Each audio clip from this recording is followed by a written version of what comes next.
Over the years, I've made quite a few videos covering walking bass lines, and I was just looking through the worksheets that I made for those lessons as I was organizing my Patreon page, and I realized that all of the walking bass notes occur in certain areas of the fretboard, and depending on the chords, there's a bit of a pattern to them that keeps recurring. And from this, I've created a formula or some guidelines that you can follow, and basically, long story short, by the end of this lesson, you'll be able to pick any 2 chords and connect them with a walking bass line. As always, for lessons like this, I have created a worksheet so you can see this all written down and learn it at your own pace. That's available on my Patreon page, and you'll find the link to that down below in the description. First step, we have to pick 2 chord shapes. Let's just do G and C. Those are really common. You probably already know some songs that use those chords. And the second step is to find the roots of those chords. So for a G chord, the root is on the 3rd fret of the thickest string. For a C chord, the root is the 3rd fret of the A string. And we have to look at it from the perspective of the chord that we're landing on. So we're starting on G and we're landing on C. And if you don't know how to find the root of each chord shape, I have it written down on a page in my free ebook. It's completely free for all my subscribers. I'll put a link in the corner and you can just download it and print that off. You'll have a reference for all this. And let's backtrack from our root note.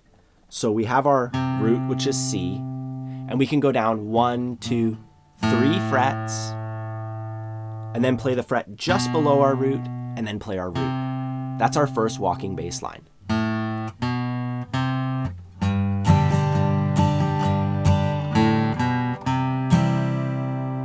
And this will work with any starting chord. Like we could start with E.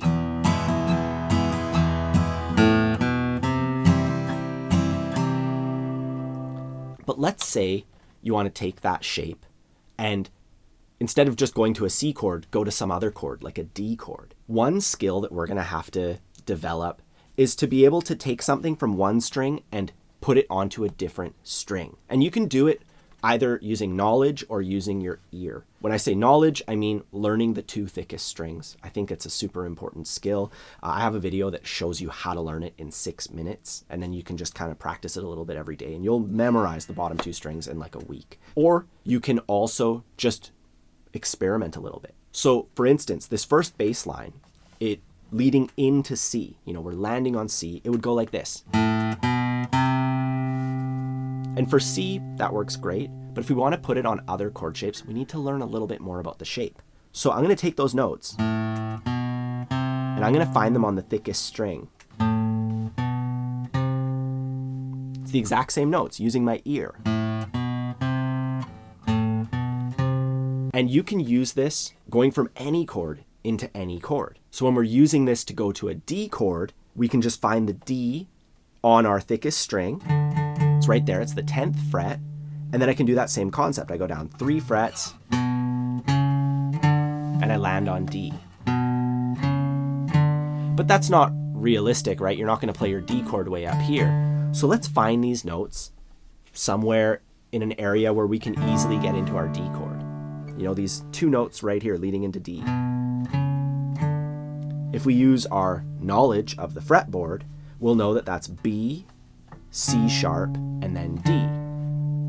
Well, we can find B, the 2nd fret of the A string. C sharp is the 4th fret of the A string. And then the open D string, because we're just going to play a D chord, right? And that works really comfortably. That's a realistic thing you'd be doing on guitar. Alternatively, you could just use your ear. You take that first note, and then you find it on the next string. Yeah, that's the same note. Gonna be playing the same shape, but instead of landing on the D there, I'll move that one over to the open string. And that little bit of trial and error makes the difference in so many aspects of your guitar journey, to learn to do that, to kind of take charge. It's going to make you a lot better, a lot quicker. I know you're not getting the answers right up front and you have to earn them, but through earning those answers, you end up developing the skills to take yourself so much further. Anyways, Now that we've gone through this concept, it's actually pretty easy to kind of just breeze through the rest of them. Well, I'll really quickly just play that D thing in context. You know, it sounds good coming for anything.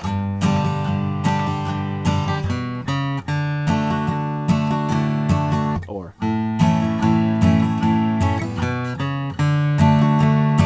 you know, no matter what chord we put before it, it always sounds good going into the D chord, or it usually sounds good. I'm sure there's some exceptions. It's going to sound good going into the D because we're focusing on landing on the D chord and the notes that come before it. Now there's two other sets of notes that you can try if that one doesn't work. The other shape would be going.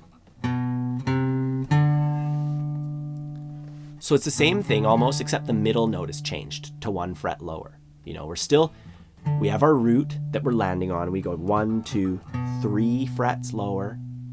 And instead of going to the note just underneath our root, we're going to the note 2 frets underneath our root. And that'll give us like a more of a dominant Mixolydian style sound, like.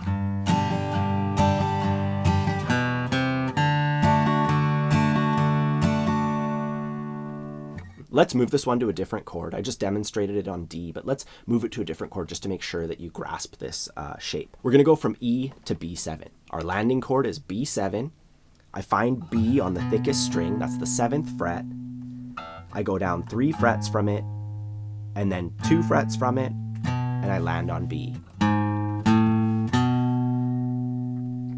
And now when it comes to a usable B7 chord, it's down here somewhere. So we got to move some of those notes, right? We start on E. That note, that's close enough to B7. But this next one, that's the note A. We could just use the open A string. And then for this last one, we'll use the root of our B7 chord. So we'll move it over to there. You know, it's the same notes, but through experimenting and a little bit of knowledge of the fretboard, we've moved it from here down to here.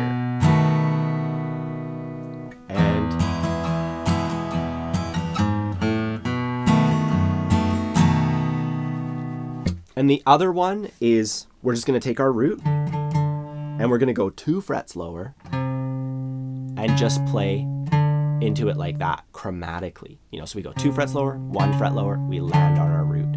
And this one's really easy to move around because you just take the root of your chord and you just go down 2 frets from it. Like for a G chord, it's so easy, right?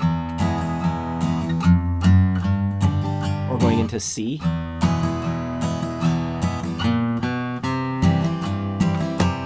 know, it creates a really cool kind of dark country sound. I really like that. So that's how we go up to a chord shape. Now we have to learn how to go down and land on a chord shape that's lower. For instance, if we started on C and we went down to G. Think about it this way. If you have G, that's your landing point. You go 2 frets higher and then 2 frets higher than that.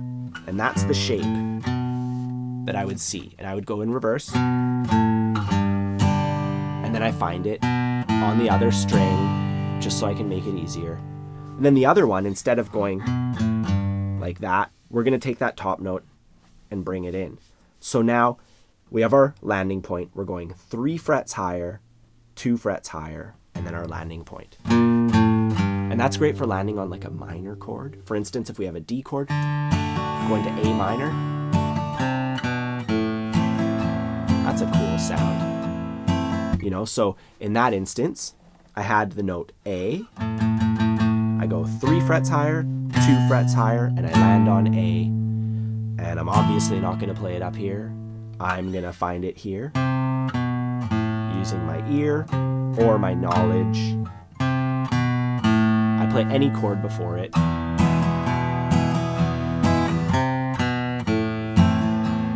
It sounds pretty cool, you know? And then the other one is where you just take your root note, G for instance, you go 2 frets higher, 1 fret higher. Just chromatically. It's kind of like climbing up into it, but from the other side. And that works well when the chords are really close together, like D and C. The root D and C are right beside each other. So D,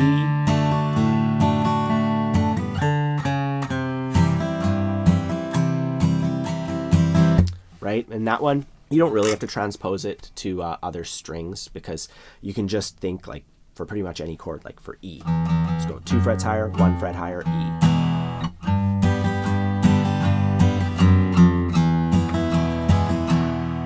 Or for A.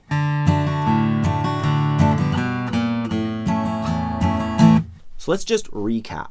You figure out your roots. You have to find the landing point, the chord that you're going up to, the root of the chord that you're going up to, and then you just use one of these shapes.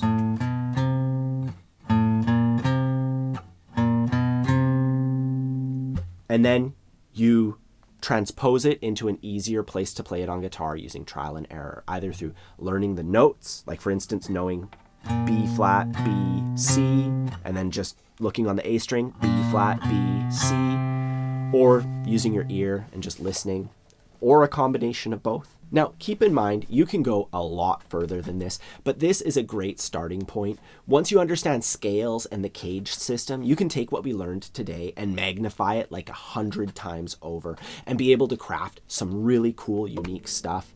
If you're interested in a practical, hands-on approach to acquiring that knowledge of the fretboard, building up your ear, I have a music theory course that isn't just theory. It's all about applying it to guitar, about using your ear, about using simple tricks that'll help you navigate the guitar and really learn all that music theory from the guitar's perspective, not on paper. We do the paper stuff eventually, but we start out with the useful things on guitar. I also have a strumming course that'll help you build your rhythm, which is another key element in this equation that we really didn't have time to talk about today. Otherwise, I hope you enjoyed this lesson. Don't forget to subscribe to the channel, hit the like button and all that stuff if you enjoy learning guitar with me. Otherwise, have a fun time practicing, and I'll see you soon.